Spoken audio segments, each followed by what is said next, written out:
He gets into the chat. Uh, to our YouTube for Scout Nebraska. Hopefully we get some people that are watching there. So this is Scout Nebraska.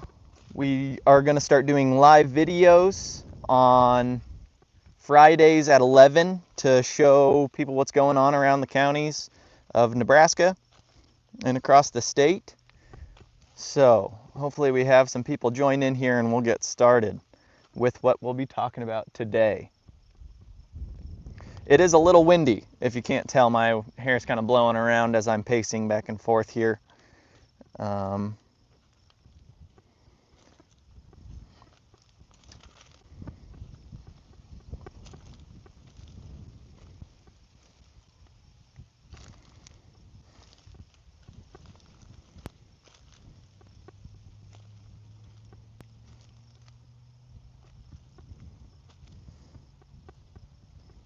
There we go. There's somebody in the chat. Could just be Dylan Mangel, maybe. He's helping me out doing some moderating and testing of our live. This isn't the first time we've gone live,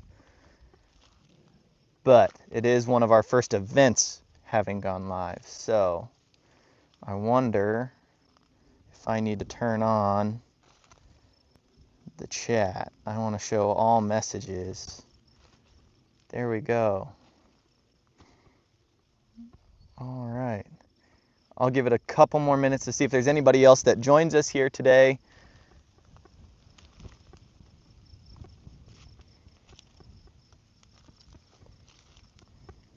Otherwise, I'll go ahead and talk about some bacterial diseases that we're seeing here in Dawson County. All right, so I see Ryan. He's from UNL. He's helping us out here with Scout Nebraska. I see one other here, maybe send a message into the chat. So, Ryan, can you hear me? Is that working pretty well, my microphone? Kind of standing right in front of the sun there.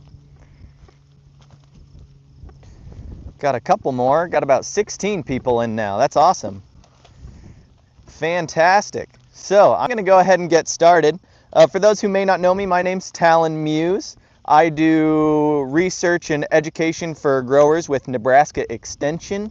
And this is kind of a new live series that we're doing, talking about different pests in corn, soybeans, wheat, all those different crops that we have in Nebraska.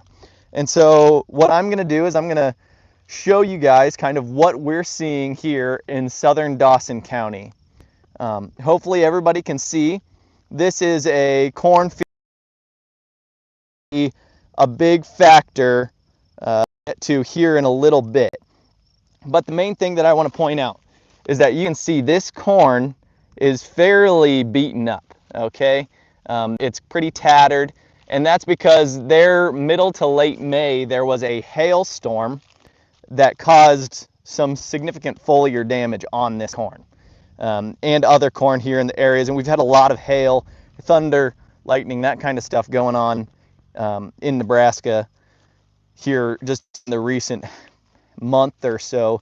But with those storms, we have gotten some rain. So there are some benefits, but again, I'm going to talk about some of probably the potential issues that growers may be seeing and bacterial diseases specifically today. And so the first thing that I want to talk to you about, I actually stopped and grabbed this leaf here while I was prepping for our live today, because this is a super great example of Goss's wilt. And so Goss's wilt and leaf blight is caused by a Clavibacter. And so you can see that we've got some wilting kind of along the edges, some necrosis. And what I really want to point out to you guys is that this leaf, these lesions, actually look almost like wet. And so that is something that is not necessarily unique to Goss's wilt, but it is definitely one defining factor, is that Goss's wilt will exude different bacterial exudates out onto the leaf. And then even better yet, here on the back of the leaf, we've kind of got this weird freckling going on where we see water-soaked spots, where again it looks kind of wet and it appears like there's almost freckles within those lesions. And so Goss's wilt and leaf blight will and can cause some significant yield loss if it gets bad enough. Okay, Goss's wilt specifically needs wounds to enter the plant, so it needs that hail, that wind storm that's causing this significant foliar damage to these plants, and it needs that just to get into the plant. Once it's into the plant, it can spread, it can move. Like you saw, you can see it is moving down on this leaf. It is moving down the veins from a wound all the way up here at the top. And so those lesions move down, and eventually this wound and lesion could make it to the stalk. And that's where we see a systemic wilt from Goss's. And that's what really causes significant yield loss, because once that bacteria gets into the stalk, it'll move down. You can actually cut some of those plants that are experiencing wilt symptoms in half, and you'll see bacterial cells and kind of like some necrosis within the veins of that stalk. And that causes some stunting, wilting obviously, and can cause damage. And we really normally only see that when we get Goss's wilt symptoms early on in the season, which is usually caused by something like hail, wind, or something like that. And so I've mentioned Goss's wilt is bacterial. I want to make sure that everyone knows fungicides, other many products are not going to work on managing Goss's wilt. One of the best things that we can do for Goss's wilt is plan for it with our hybrid selection. There are a lot of great hybrids out there. Goss's wilt was actually first found in Dawson County back in 1980s, I want to say, for the first time. It was the first identification and confirmation of that disease and that bacteria was here in Dawson County. So it's kind of cool to come back to this area, and we're still finding it. However, we do have really good hybrids for Goss's wilt. I mean, we've bred in resistance traits for that. And so one of the things that I do want to hit on is that there are other things that can look like Goss's wilt. One example is bacterial leaf streak. And so we're going to look at some corn here down the rows, and hopefully you'll maybe be able to spot some bacterial leaf streak. So the first one that I'm seeing is right here. This leaf here, you hopefully can see, has kind of a necrotic leaf lesion there.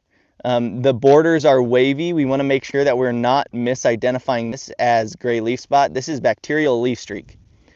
One of the things with bacterial leaf streak is that if you hold it up to the sun, you'll see a very good kind of like chlorotic halo around that lesion. Okay, that's definitely a defining characteristic for bacterial leaf streak. Again, this is another bacterial disease. It does not really impact yield. Bacterial leaf streak hasn't really been shown to cause significant yield impacts. It's more of a aesthetic disease that just impacts the kind of quality of kind of maybe how that corn looks. And so with that, we want to make sure that we're identifying them properly, because they cannot be managed really once you get into season unless you're applying a bactericide, which have not shown good effect and really a return on investment at all for any kind of application there. And so on top of that, bacterial leaf streak can also enter in through wounds, so we'll start seeing that more and more here early on. But again, bacterial leaf streak is a different disease, different bacterium than the Goss's wilt and leaf blight. And so, does anybody have any questions? I've noticed there's been a little bit of typing in the chat, which I appreciate. I'm sorry if there was a question that I missed. One of the things that I would like to mention is that we will be using the Crop Protection Network's Crop Lookout tool to share the locations of these diseases, where they're being found within the state. That Crop Lookout tool on Crop Protection Network's website allows for educators, specialists, and all of that to go put in and highlight counties and report disease in specific counties within their states. And so some of that is done by Dr. Tamara Jackson Zims. She's a corn pathologist. Dylan Mangel, who I believe may be even on this chat still, he does the soybean diseases. And then Kyle Broderick, who is the plant and pest diagnostician for Nebraska Extension, he does some of that as well, as he gets a lot of samples into the clinic. And I bet he's also getting a lot of samples of bacterial leaf streak, potentially even Goss's wilt, into the office, probably as we speak. And so I'm going to show you one more, since we'll go live for another kind of couple of minutes. This here, this lesion, another bacterial leaf streak lesion. You can see it's kind of started to elongate, but we're not really seeing a whole lot of water soaking from that one. So there's no freckling on that one either. Here's some more. This one might actually be some Goss's wilt. As we can see, it entered in through that vein. That lesion right there looks fairly, sorry, I feel like it's not focusing very well. But there is a lesion there that looks fairly water soaked, so that could also be a potential Goss's wilt infection on that leaf there. And so I want to thank you all for joining. That's kind of all I have for today. I just want to talk a little bit, I guess, about hail actually before I log off, because hail has been a big talk, and even from our UNL meteorologist, Eric Hunt, he says that in the coming months we hopefully will catch more rains, but with those rains we have a chance of a bit more severe storms, like the hailstorms, thunderstorms, those kinds of things. And so when it comes to hail damage, growth stage is critical. Is it from the rain? What do you mean, is it from the rain? Is the lesion from the rain? Rain can help splash bacteria into wounds, so that can help cause disease. Oh, sweet, we've even got Kyle Broderick in the chat, and he says that, yes, they are getting a lot of bacterial stuff at the moment. So that's very cool. I'm glad he was able to chip in. And so I was talking a little bit about growth stage. Growth stage and patience, actually, with hail damage is critical. We want patience because corn looks worse right after hail occurs. And so that foliage is going to be torn up. Those plants may be laid over, but you give them a week, those plants will start to recover. Especially if that hail, like on this field, occurred before V6, which is the 6th leaf stage. Let's hear growth stage one of these plants real quick. So we can see there was a leaf all the way down here, a leaf here, here. This one has a collar and this one has a collar. So for each one of these visible collars that we're seeing is a growth stage. And so I would say that this field is mainly or close to V6, V5, V6. Some of that's a little bit of a taller, more mature plant than some of the other ones. At V6, a lot of important things happen with our corn crop. The growing point starts to emerge from below the soil, and so that growing point then moves up and into a more vulnerable location. Stem and like node elongation starts to occur, so our corn plants start to get quite a bit taller.